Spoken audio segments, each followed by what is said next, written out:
So yeah, this was all. This was supposed to be. This was like basically mirrored on the other side. We had the diamond blocks there, and it was all lovely and ornate. And then With a hole in the middle, wasn't it? The hole was in the center here, but this was this moss block. So it would have been like that kind of thing, but with diamond blocks. Yep. And we would have been given a lever at this point. And this leads us down into secret tunnel entrance number 1. And more sodden creepers. Are you serious?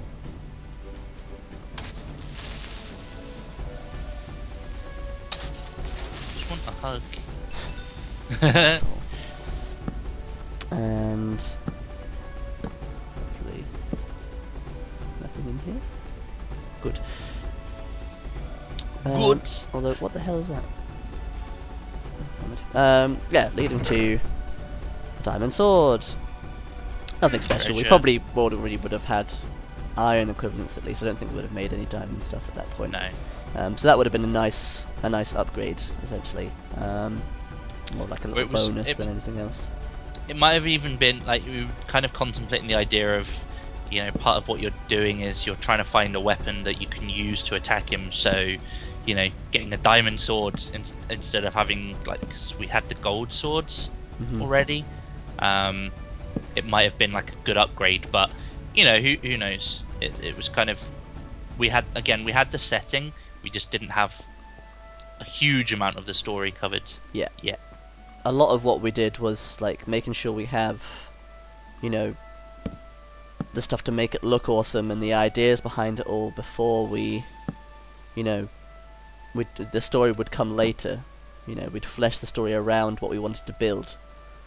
So this is just a big cavernous eye with a mystic eye on the top and skull, and you'd go down into the mouth of the skull with Anubis type Muriel warriors on the side.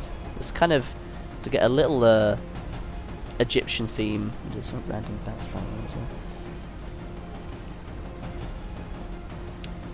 well. And more lava.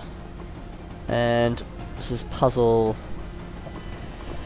number 1, I guess. Well, not really a puzzle. Very similar to in the dwarven area. There's a button right there. Flood water in from one side. Let's spread just enough for a challenge. Oh shit, I'll just fall straight in it, shall I? And just like the dwarven area, one of us would have fallen into lava. Yeah. Better not freaking die, that'd be so annoying. There we go. So I'm sure it's supposed to spread more than that. Yeah, I was expecting an additional... At least another block, because you can't jump 3. Maybe go push the button again. Or just put some stone down.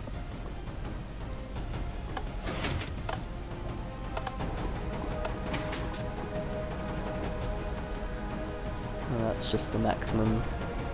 Oh, fuck it. Well... Probably would have done that anyway. So yeah, leading down, dodging the cobwebs. See, obviously we'd not tested that because it's obsidian it would have created, and that's just annoying. Falling down and not making it to the steps would fall down into the abyss, and this is where when a pickaxe just won't do was filmed, because we are right down on bedrock now.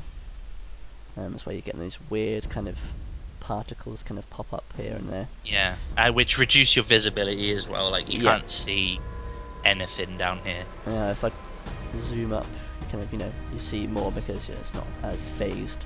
I say you see more. There's lots of vines in the way, but yeah, you just kind of get an idea of the scale, I guess. So we'd be making our way through here. Now this is almost like Tomb Raider-esque. You come down into this big Egyptian tomb, if you like, and there's just like nothing here. Like very, very. It reminds me of like Tomb Raider, the very first Tomb Raider we played. Yeah. like, you know, really bad graphics, vines hanging everywhere. Yeah. The general premise was, you know, an opposite of Lord of the Rings is you follow the lights that would lead to, lo and behold, another skull, essentially. Lead into here. Oh yeah, there was. So, yeah, there's another piece of the prophecy in there.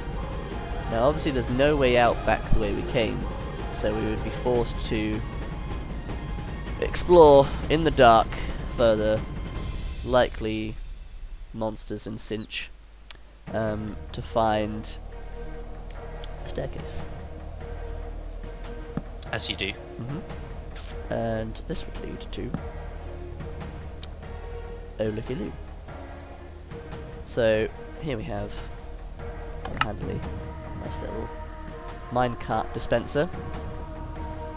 Now at the moment this has no power, but with a simple flick of a switch, and like so, power is achieved. Let's go for a ride. It's gonna lag out, I'm telling you now. It was always this took forever to build. This is so long, especially when you get to this bit. Now, yeah, lots of screams of terror at this point.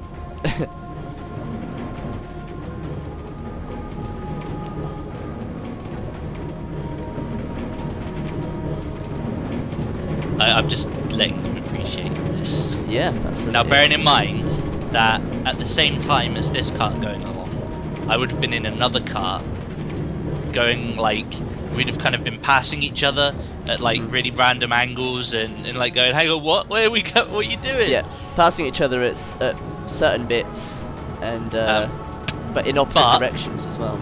Yeah, exactly. But at this point, we're actually side by side. It was side by side by the time we got to this point, pretty much. Obviously, assuming. And then we're shot out. And oh, randomly a slime here. I thought they were only deep underground feathers. Now you have mini slime. So I think that basically, I mean, that's pretty much everything we've got done. And at this point, you'll see we are very conveniently.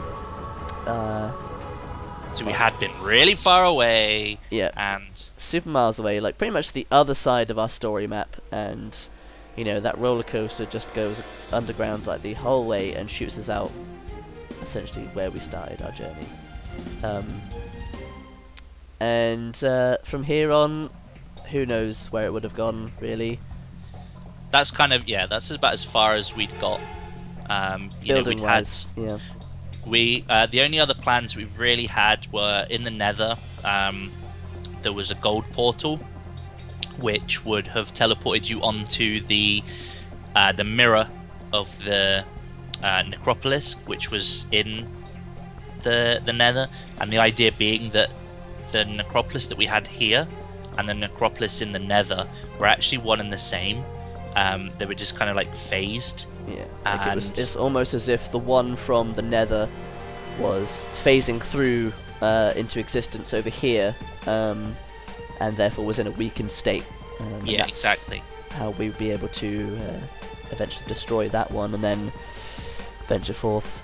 I remember we were talking of the final scene we were going to do was on the Obsidian Necropolis, and we were going to have almost like a kind of like a self-destruct kind of thing be activated, and it would be a panic run to find an exit, and we'd have, instead of it being from my point of view, we would have had a third party watching us. Yeah, and it would essentially be a part of the thing would explode open, and we jump out being like, oh shit, flying down towards the lava, as the entire necropolis explodes. Yeah.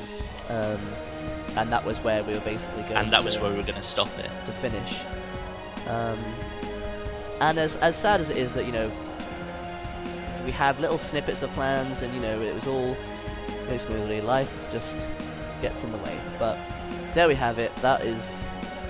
I think we should go and have a last look at the Brohex finish up where it all... castle. Where it all started. Yeah. So there we are. That concludes tour of Prophecy of Immortals, and it's always going to be something that I'm quite proud of, that we you know, we had all this stuff built, and it was just the two of us, you know. Yeah, there was no one helping us build any of this. And bearing in mind, most of this has just sort of been sat. This was sort of built, I don't know, up over the course of a couple of months, maybe more. Yeah. If you know, if you put all the hours together. Yeah. The sad note, though, we still have the little tribute to Manfred, don't we? We do. Manfred's still down there. But for some reason, our kennel club is gone. It's up and gone. I don't know. I mean, honestly, what's that all about? Don't know what happened there. Who knew that if you didn't feed wolves for 2 years, they'd go? So, all that remains is to thank everyone for their support throughout, you know, what we did manage to do, and you know, who knows, there may be a collaboration of, you know, something in the future. Just depends on what we really feel like doing, I guess. Time as well. Yeah, time as well. But I think we can say a fond farewell to Minecraft. Yep. The Prophecy. Well, thanks for watching, guys. Really appreciate it. And as Sam said, the support that we've had has been great. But yeah, peace out. Thanks again, guys. Bye for now.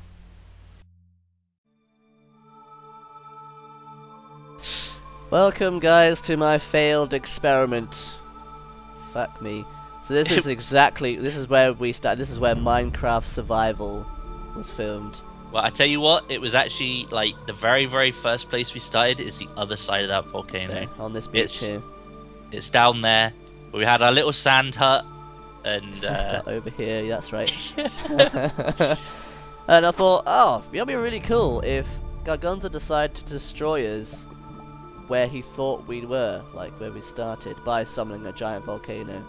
Because there's the door into where our little hut was and whatnot. Randomly though, like you said, that door. How did that door survive? No idea. When, like, you know, everywhere else around it. Unmanipulated the lava, just literally plonked a few buckets on the top and just let it flow, and it just went mental and ended up looking completely wank. But but it was kind of one of those. Oh, it looks so bad, but it's made of obsidian. I can't be asked. We'll just never come back here we'll to just this. Never part show it. We'll pretend it doesn't exist.